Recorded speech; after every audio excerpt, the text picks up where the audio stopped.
ꯑꯍꯥꯟꯕꯗ ꯊꯥꯖꯅꯤꯡꯉꯥꯏ ꯑꯣꯏꯔꯤꯕ ꯄꯥꯎ ꯈꯔꯅ ꯆꯤꯡꯗ ꯄꯣꯄꯤ ꯌꯥꯟꯕꯗ ꯑꯆꯧꯕ ꯊꯧꯗꯥꯡ ꯂꯧꯗꯨꯅ ꯂꯥꯛꯈꯤꯕ ꯀꯝꯁꯣꯡꯅ ꯂꯨꯆꯤꯡꯕ ZUFꯒꯤ ꯂꯥꯟꯃꯤꯁꯤꯡꯗꯅꯤ ꯍꯥꯏꯕ ꯀꯨꯀꯤ ꯈꯨꯠꯂꯥꯏ ꯄꯥꯏꯕꯁꯤꯡꯅ ꯉꯁꯤ ꯑꯌꯨꯛ ꯁꯔꯥꯎꯟ ꯑꯌꯨꯛꯀꯤ ꯄꯨꯡ 8:40 ꯔꯣꯝ ꯆꯠꯄ ꯃꯇꯝꯗ ꯑꯀꯟꯕ ꯃꯑꯣꯡꯗ ꯈꯨꯠ ꯊꯣꯛꯅꯈ꯭ꯔꯦ ꯍꯥꯏꯔꯤ ꯍꯥꯏꯔꯤꯕꯁꯤ ꯀꯥꯡꯄꯣꯛꯄꯤ ꯗꯤꯁꯇ꯭ꯔꯤꯛ ꯃꯅꯨꯡ ꯆꯟꯕ ꯃꯐꯝ ꯑꯃꯗ ꯈꯨꯠ ꯊꯣꯛꯅꯈꯤꯕꯅꯤ ꯍꯥꯏꯕ ꯄꯥꯎ ꯑꯃ ꯔꯤꯄꯣꯔꯠ ꯇꯧꯅꯔꯛꯂꯤ ꯃꯈꯥ ꯇꯥꯕ ꯑꯅꯧꯕ ꯑꯞꯗꯦꯠ ꯃꯌꯥꯝ ꯄꯨꯟꯅ ꯉꯥꯏꯃꯤꯟꯅꯁꯤ ꯕꯤꯔꯦꯟꯒꯤ ꯄꯣꯁꯇꯒꯤ ꯊꯥꯒꯠꯂꯛꯄ ꯊꯥꯡꯃꯩꯕꯟ ACꯒꯤ ꯍꯥꯟꯅ MLA ꯑꯣꯏꯔꯝꯕ ꯂꯣꯏꯅꯅ BJP ꯃꯅꯤꯄꯨꯔꯒꯤ ꯄ꯭ꯔꯁꯤꯗꯦꯟꯠꯁꯨ ꯑꯣꯏꯔꯝꯃꯕ ꯁꯤꯔꯤ ꯃꯩꯃꯥ ꯕꯣꯔꯣꯠꯅ ꯂꯩꯈꯤꯗꯕꯗ ꯕꯤꯔꯦꯟꯅ ꯊꯃꯣꯏ ꯁꯣꯛꯅ ꯅꯨꯡꯉꯥꯏꯇꯕ ꯐꯣꯡꯗꯣꯔꯛꯂꯤ ꯃꯍꯥꯛꯅ ꯂꯩꯈꯤꯗꯕ ꯑꯁꯤꯗ BJPꯒꯤ ꯈꯤꯇꯪ ꯃꯥꯡꯖꯕ ꯈꯛꯇꯪ ꯅꯠꯇꯅ ꯃꯅꯤꯄꯨꯔꯒꯤ ꯄ꯭ꯔꯖꯥꯁꯤꯡꯒꯤꯁꯨ ꯃꯥꯡꯖꯕ ꯑꯃꯅꯤ ꯍꯥꯏꯅ ꯐꯣꯡꯗꯣꯛꯈꯤ ꯑꯃꯔꯣꯝꯗꯅ ꯃ꯭ꯌꯥꯟꯃꯥꯔꯒꯤ ꯃꯤꯂꯤꯇꯔꯤ ꯖꯨꯟꯇꯥꯒ PDF ꯄꯤꯄꯜ ꯗꯤꯐꯦꯟꯁ ꯐꯣꯔꯁꯁꯤꯡꯒ ꯑꯀꯟꯕ ꯃꯑꯣꯡꯗ ꯈꯨꯠꯊꯣꯛꯅꯈ꯭ꯔꯦ ꯍꯥꯏꯔꯤꯕꯁꯤ ꯁꯣꯏꯕꯣ ꯇꯥꯎꯟꯁꯤꯞꯀꯤ ꯃꯅꯥꯛ ꯅꯛꯅ ꯂꯩꯕ ꯄꯥꯎꯛꯁꯥꯏ ꯚꯤꯂꯦꯖꯇ ꯊꯣꯛꯈꯤꯕꯅꯤ ꯍꯥꯏꯔꯤꯕ ꯈꯨꯠꯊꯣꯛꯅꯕ ꯑꯁꯤꯗ ꯖꯨꯟꯇꯥ ꯂꯥꯟꯃꯤꯅ PDFꯀꯤ ꯀꯦꯝ ꯑꯃ ꯂꯧꯁꯤꯟꯕ ꯉꯝꯕꯒ ꯂꯣꯏꯅꯅ ꯈꯨꯠꯁꯨ ꯈꯨꯠꯂꯥꯏ ꯑꯃꯁꯨꯡ PDF ꯁꯤꯕꯒꯤ ꯁꯛꯇꯝ ꯀꯌꯥ ꯑꯃ ꯁꯣꯁꯤꯌꯦꯜ ꯃꯤडियाꯁꯤꯡꯗ ꯐꯣꯇꯣꯒ ꯂꯣꯏꯅꯅ ꯊꯥꯗꯣꯛꯅꯔꯛꯂꯤ ꯁꯥꯏꯇꯣꯟꯗ ꯕꯣꯝ ꯄꯣꯈꯥꯏꯍꯟꯈꯤꯕꯒꯤ ꯃꯥꯌꯣꯛꯇ ꯀꯛꯆꯤꯡꯅ ꯋꯥꯀꯠ ꯃꯤꯐꯝ ꯐꯝꯈ꯭ꯔꯤ ꯕꯤꯁꯅꯨꯄꯨꯔ ꯗꯤꯁꯇ꯭ꯔꯤꯛꯀꯤ ꯃꯅꯨꯡ ꯆꯟꯅ ꯂꯩꯕ ꯁꯥꯏꯇꯣꯟ ꯉꯥꯅꯨꯀꯣꯟꯗ ꯖꯅꯋꯥꯔꯤ 5ꯗ ꯊꯪꯅ ꯕꯣꯝ ꯄꯣꯈꯥꯏꯍꯟꯗꯨꯅ ꯃꯤꯆꯝ 2 ꯑꯁꯣꯛ ꯑꯄꯟ ꯅꯪꯍꯟꯈꯤꯕꯒ ꯂꯣꯏꯅꯅ ꯃꯤꯌꯥꯝꯗ ꯑꯀꯤ ꯑꯈꯪ ꯅꯪꯍꯟꯈꯤꯕ ꯊꯧꯑꯣꯡꯕꯨ ꯌꯥꯅꯤꯡꯗꯕ ꯐꯣꯡꯗꯣꯛꯇꯨꯅ ꯅꯍꯥꯟ ꯀꯛꯆꯤꯡ ꯀꯩꯊꯦꯜꯗ ꯂꯩꯕ ꯏꯕꯨꯙꯧ ꯅꯥꯎꯍꯂꯥꯏ ꯂꯩꯃꯥꯡꯗ ꯃꯤꯌꯥꯝꯅ ꯋꯥꯀꯠ ꯃꯤꯐꯝ ꯐꯝꯕꯒ ꯂꯣꯏꯅꯅ ꯂꯝꯕꯤ ꯃꯌꯥꯏꯗ ꯊꯣꯛꯇꯨꯅ ꯌꯥꯅꯤꯡꯗꯕꯒꯤ ꯑꯀꯟꯕ ꯈꯣꯜꯂꯥꯎ ꯀꯌꯥ ꯂꯥꯎꯈ꯭ꯔꯤ ꯀꯛꯆꯤꯡ ꯕꯖꯥꯔ ꯕꯤꯖꯤꯅꯦꯁ ꯋꯦꯜꯐꯤꯌꯔ ꯑꯦꯁꯣꯁꯤꯌꯦꯁꯟꯅ ꯁꯤꯟꯗꯨꯅ ꯐꯝꯈꯤꯕ ꯋꯥꯀꯠ ꯃꯤꯐꯝ ꯑꯗꯨꯗ ꯁꯥꯏꯇꯣꯟꯅ ꯕꯣꯝ ꯄꯣꯈꯥꯏꯍꯟꯕꯒꯤ ꯊꯧꯑꯣꯡ ꯌꯥꯅꯤꯡꯗꯦ ꯃꯤꯆꯝ ꯃꯤꯌꯥꯝꯅ ꯑꯇꯝꯅꯅ ꯑꯀꯤ ꯑꯈꯪ ꯄꯤꯕꯤꯒꯅꯨ ꯂꯩꯉꯥꯛꯅ ꯑꯊꯨꯕ ꯃꯇꯝꯗ ꯃꯤꯠꯌꯦꯡ ꯆꯪꯕꯤꯌꯨ ꯍꯥꯏꯕꯅꯆꯤꯡꯕ ꯋꯥꯔꯣꯜꯁꯤꯡ ꯊꯥꯕ ꯄ꯭ꯂꯦꯀꯥꯔꯗꯁꯤꯡ ꯄꯥꯏꯈꯤꯕꯒ ꯂꯣꯏꯅꯅ ꯃꯤꯌꯥꯝ ꯃꯔꯛꯇ ꯕꯣꯝ ꯄꯣꯈꯥꯏꯍꯟꯗꯨꯅ ꯑꯁꯣꯛ ꯑꯄꯟ ꯅꯪꯍꯟꯈꯤꯕ ꯌꯥꯅꯤꯡꯗꯦ ꯁꯦꯀ꯭ꯌꯨꯔꯤꯇꯤ ꯂꯞꯁꯦꯁ ꯂꯩꯕ ꯃꯥꯟꯕ ꯊꯧꯑꯣꯡ ꯌꯥꯅꯤꯡꯗꯦ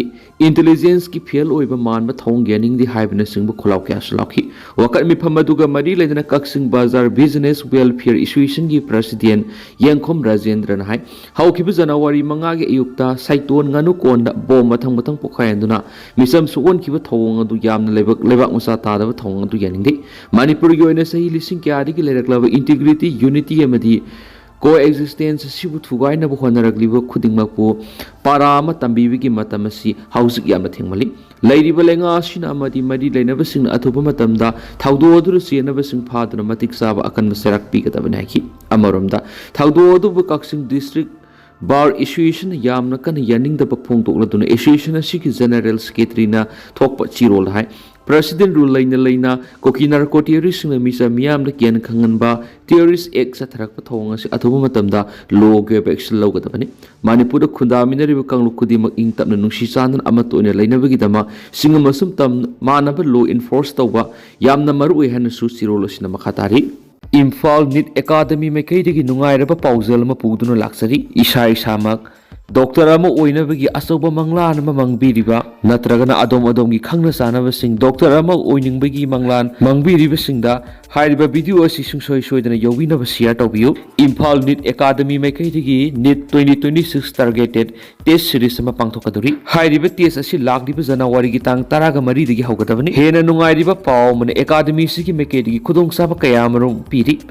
comprehensive test series, detailed question analysis, expert curated support and revision, focus on upcoming NEET exam and feedback ni ꯑꯩꯈꯣꯏꯒꯤ ꯑꯦꯗ꯭ꯔꯦꯁꯇꯤ ꯀ꯭ꯋꯥꯀꯩꯊꯦꯜ ꯊꯧꯅꯥꯎꯖꯝ ꯂꯩꯀꯥꯏꯅꯤ ꯑꯀꯨꯞꯄ ꯃꯔꯣꯜꯒꯤꯗꯃꯛ 9366473676 ꯅꯠꯇ꯭ꯔꯒꯅ 7085632557 ꯗ ꯄꯥꯎ ꯐꯥꯎꯕꯤꯔꯛꯎ ꯋꯥꯌꯦꯜ ꯀꯥꯇꯤꯒꯤ ꯏꯗꯤꯇꯣꯔꯤꯌꯦꯜ ꯃꯌꯥꯝꯅ ꯊꯝꯖꯔꯤ IDP ꯁꯤꯡꯒꯤ ꯃꯌꯨꯝꯗ ꯕꯣꯝꯒꯤ ꯂꯥꯡ ꯊꯥꯛꯄ ꯉꯥꯛꯄꯤꯕ ꯌꯥꯔꯔꯣꯏꯗꯕ ꯃꯔꯥꯜ ꯂꯪꯁꯤꯜꯂꯕꯅꯤ ꯍꯥꯏꯕꯁꯤ ꯒꯣꯚꯔꯅꯔꯗꯒꯤ ꯇꯥꯅꯤꯡꯉꯤ ꯃꯅꯤꯄꯨꯔꯗ ꯀꯥꯡꯂꯨꯞꯀꯤ ꯏꯔꯥꯡ ꯊꯣꯛꯈ꯭ꯔꯕ ꯇꯨꯡꯗ ꯀꯥꯡꯂꯨꯞ ꯑꯅꯤꯃꯛꯀꯤ ꯃꯤꯌꯥꯝꯅ ꯏꯪ ꯇꯞꯄ ꯐꯤꯕꯝ ꯑꯃꯗ ꯍꯟꯖꯤꯟꯅꯕ ꯄꯥꯝꯂꯒꯁꯨ ꯀꯨꯀꯤ ꯐꯨꯔꯨꯞꯁꯤꯡꯒꯤ ꯃꯅꯨꯡꯗ ꯈꯔꯗꯤ ꯏꯔꯥꯡ ꯑꯁꯤ ꯃꯈꯥ ꯁꯪꯊꯥꯅꯤꯡꯂꯤ ꯍꯥꯏꯕ ꯊꯥꯕꯛ ꯑꯣꯜꯂꯤ ꯃꯁꯤꯒꯤ ꯑꯆꯪꯕ ꯈꯨꯗꯝ ꯑꯃ ꯍꯥꯏꯕ ꯇꯥꯔꯒꯗꯤ ꯕꯤꯁꯅꯨꯄꯨꯔ ꯗꯤꯁꯇ꯭ꯔꯤꯛꯀꯤ ꯐꯒꯥꯎꯆꯥꯎ ꯄꯨꯂꯤꯁ ꯁ꯭ꯇꯦꯁꯟꯒꯤ ꯃꯅꯨꯡ ꯆꯟꯕ ꯀꯨꯝꯕꯤꯒꯤ ꯁꯥꯏꯇꯣꯟ ꯉꯥꯅꯨꯀꯣꯟꯗ ꯊꯣꯛꯈꯤꯕ ꯕꯣꯝ ꯄꯣꯈꯥꯏꯕꯒꯤ ꯊꯧꯗꯣꯛ ꯑꯁꯤꯅꯤ ꯊꯧꯗꯣꯛ ꯑꯁꯤ ꯑꯩꯈꯣꯏꯅ ꯌꯥꯝꯅ ꯂꯥꯏꯅ ꯂꯧꯕ ꯆꯨꯝꯗꯤ ꯃꯁꯤꯒꯤꯁꯨ ꯃꯊꯛꯇ ꯑꯩꯈꯣꯏꯅ ꯑꯀꯤꯕ ꯄꯣꯛꯅꯤꯡꯉꯥꯏꯁꯨ ꯑꯣꯏꯗꯤ ꯊꯧꯗꯣꯛ ꯑꯗꯨ ꯀꯔꯝꯅ ꯊꯣꯛꯈꯤꯕꯅꯣ ꯍꯥꯏꯕ ꯈꯪꯕ ꯉꯝꯗ꯭ꯔꯒꯁꯨ ꯀꯨꯝꯖꯥ ꯏꯪ 2023ꯒꯤ ꯃꯦ 3ꯗꯒꯤ ꯂꯥꯟꯖꯦꯟꯅꯈꯤꯕꯗꯒꯤ ꯃꯩꯇꯩꯒꯤ ꯈꯨꯜ ꯑꯗꯨꯗ ꯃꯤ ꯑꯃꯠꯇ ꯂꯩꯔꯛꯈꯤꯗ꯭ꯔꯕꯅꯤ ꯏꯟꯇꯔꯅꯦꯜꯂꯤ ꯗꯤꯁꯄ꯭ꯂꯦꯁ ꯄꯔꯁꯟ ꯑꯣꯏꯅ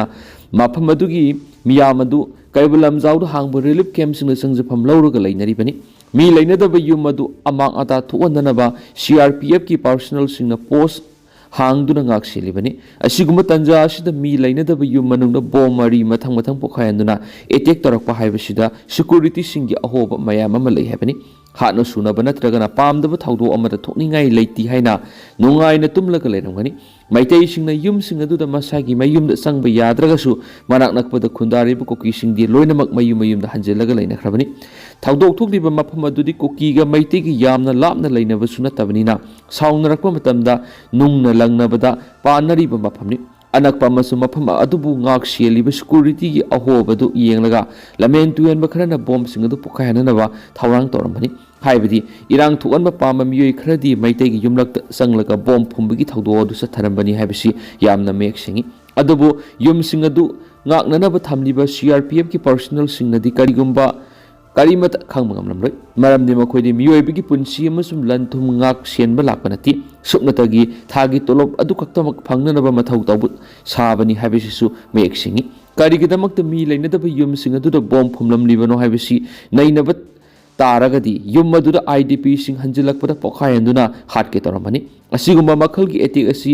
guerrilla warfare yamna toine sijinaba ngakningai oidaba attack makhalamani tawbadadi makoina thakliba langadu maitai singdi isam sambanina khangdi maram aduna bom pokhairi habigi pau tabada kana gi yum so i habisi yengwa sangningba gi khorangba poknai makoina sangluraga kari torakpa yabigi habidudi makoina khanjiludi manipura kangluk irang thokpa matamdasu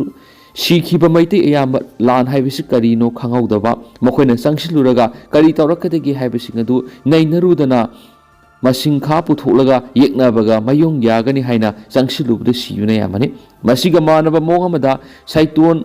ngamu konda leiba maitegi yum amada bom pokhayalaga maduda yengba lakpa miyam aduda attack tawnabagi damakta atopa bom mayam ama phumlaga pokhayalakhibani thawdo aduda nupi amaga nupa amaga asu apanangki leibak phabadigi makhoi ani siba makti siyogdre mi masing yamna bom pokhaibadura yengba sanglamlabadi siba sokpagi sang wanglamgadabani bom pokhaibagi thawdo aduda aikoina hangliba wahangdi pokhaikiba bom sing adu pressure bom oibra natragana remote control oibra natragana atopa makhalgi lang thakpa bom oibra haibadu akhang ahei singna thijilaga puthokpa madi sangi aikoi punamak bom pakhayan bagi thawdo adu uribadi IDP sing mayumda hanjage haibagi akanba demand ama leirabani na demand asigi matungina makhoi bu hanjin hanbada hatke duga makhata na makhoi bu IDP oina lehange haiba ama mashina tragana manipur anopa lenga ama semna nabagi matam tha ama faraktrabasida irang leiri haiduna loholaga government ama semandana ba akhanana thorang tauribra amadi soitri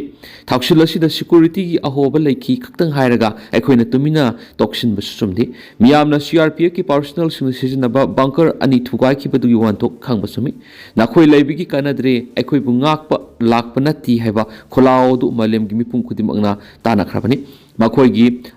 ahoba khara khaktuna haujikti maitegi yumna bom pokhayanuna attack tawbadu security forcing su mateng pangsinba yaurabra haibisi wahang oina hangnaraklavani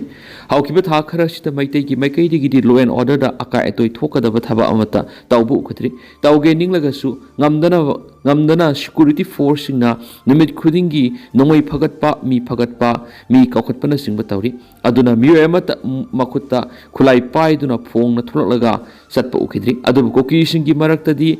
bye amasum new year gi lon aba numidang duda kaukhipa nongmai sing utkhipa mong mato amasum khulai paiba miyam ama lakshinana bu operation phawba tawdi habisi khangnana popamni matang asida panjani bu wafamdi manipur yamna thuna ing tapagi phibam hanjinana ba central government pukning tayang tasoiba matamoidi apik pa thawdok sing asina law and order achauba khurau thangbu heli miyeng asida yenglaga bom pokhai lambi ki thawdo adu ngakpi bi yaridaba mara langsilabani habisi governor digi taningi